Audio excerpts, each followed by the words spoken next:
Hello hi నాన్న, నేనురా మీ అన్నయ్య హిస్టరీ రఫీ సార్. ఈరోజే మధ్యాహ్నం తర్వాత ఏపీపీఎస్సి నుంచి ఒక క్యారీ ఫార్వర్డ్కు చెందిన ఒక 5 నోటిఫికేషన్లు వచ్చాయి ఏపీపీఎస్సి నుంచి. ఆల్రెడీ ఏపీపీఎస్సి అధికార వర్గాలు చెప్పి ఉన్నాయి, ఈ క్యారీ ఫార్వర్డ్కి నోటిఫికేషన్లు ఇస్తాము, వాటిని క్లియర్ చేస్తాము అని చెప్పి. ఆ నేపథ్యంలో మరొక 5 కొత్త నోటిఫికేషన్లు వచ్చినాయి. క్యారీ ఫార్వర్డ్కి సంబంధించిన నోటిఫికేషన్లు ఇవి. వాటిల్లో ఒకటి junior lecturer in library and science in AP intermediate education service. వీటిలో 2 ఉద్యోగాలు ఉన్నాయి క్యారీ ఫార్వర్డ్. అలానే ఇంకోటి hostel welfare officer grade 2 women in AP BC welfare sub service ఒకటి ఉంది carry forward women. Draftsmen grade 2 technical assistant in AP forest sub service. ఇవి 12+1 13 ఉన్నాయి carry forward.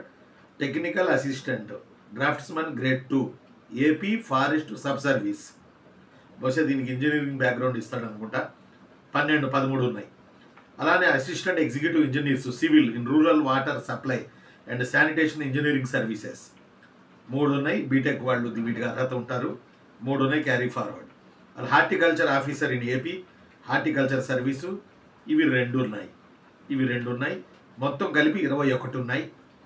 ఇది క్యారీ ఫార్వర్డ్కి సంబంధించిన ఉద్యోగాల్లో ఏపీపీఎస్సి దగ్గర నిల్వ ఉన్న వాటిల్లో 21 ఈరోజు విడుదలైంది నోటిఫికేషన్ సందర్భంగా. కాబట్టి మీరు పెదవి విరచవద్దు. అలా ఏముందలే, ఏంలే, 1 లేదు 2 లేవు, క్యారీ ఫార్వర్డ్ వచ్చే నోటిఫికేషన్తో కలిపి ఇవ్వచ్చు కదా అని కూడా మీరు అడగొచ్చు. కానీ సంథింగ్ ఏదో టెక్నికల్ ప్రాబ్లం ఉన్నట్టుంది, అందువల్ల క్యారీ ఫార్వర్డ్ని క్లియర్ చేస్తున్నారు. ఇది మనకి ఏం ఇండికేషన్ ఇస్తుందంటే ఏపీపీఎస్సి రాబోతున్న క్యాలెండర్కి ఒక్కొక్కటి క్లియర్ చేసుకుంటూ వెళ్ళిపోతుంది. కాబట్టి ఇవన్నీ ఒక పక్కన నూతన జాబ్ క్యాలెండరు ఖాళీలు సేకరణ, ఇది మరో పక్కన 2 సైమల్టేనియస్గా ఏపీపీఎస్సి చాలా చురుగ్గా వ్యవహరిస్తూ ముందుకు సాగుతుందని నాకు అర్థమవుతుంది.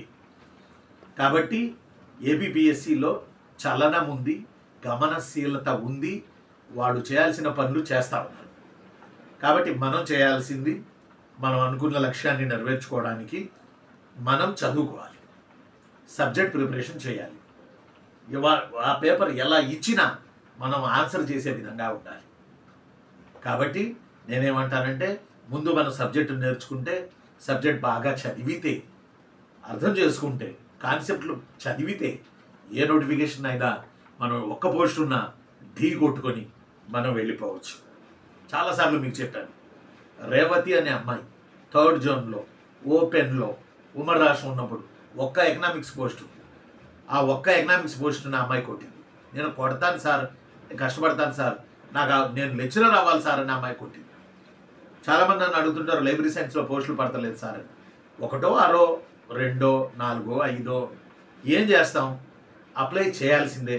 ఈ అర్హత కలిగిన వాళ్ళు అప్లై చేయాల్సిందే, ఎగ్జామ్ రాసి తీరాల్సిందే, జాబు కొట్టి తీరాల్సిందే. మన కళ్ళ ముందు డిఎస్సి ఉద్యోగాలు ఆల్రెడీ రెడీ అయిపోయినాయి, సిద్ధమైపోయినాయి, ఫైనల్ ప్రకటించేశారు. మన కళ్ళ ముందు కానిస్టేబుల్ ప్రకటించేశారు.